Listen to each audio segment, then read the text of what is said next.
What's up, guys? My name is Samuel, financial market analyst.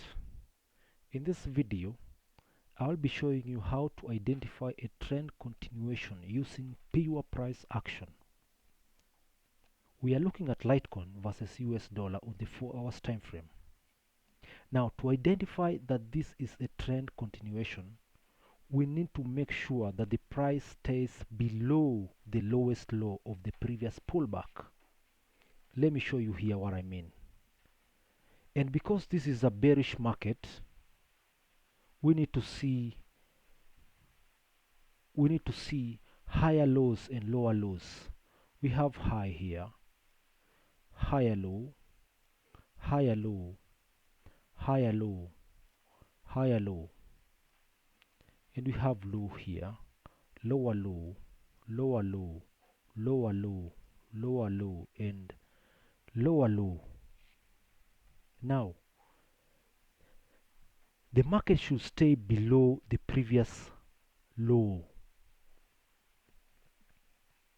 and as long as the market stays below the lowest low, it's considered a trend continuation.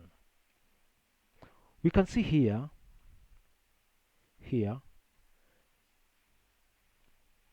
the price was making lower lows and higher lows than the previous low and high. Now let's see what happens when this condition is broken, or when the market stays closes above the previous low.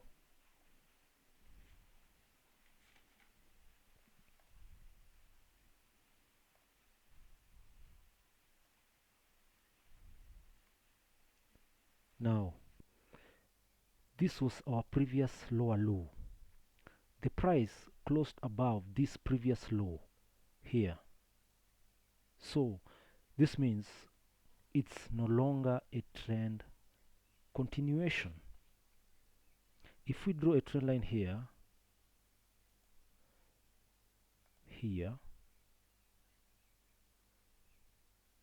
we can see the market respected the trend line. The trend line was never broken.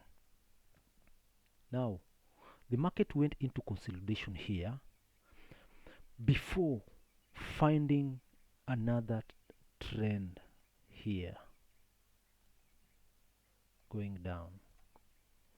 This is the simplest way to identify a trend continuation using price action with no indicators used. That's all for today. Until next time, peace.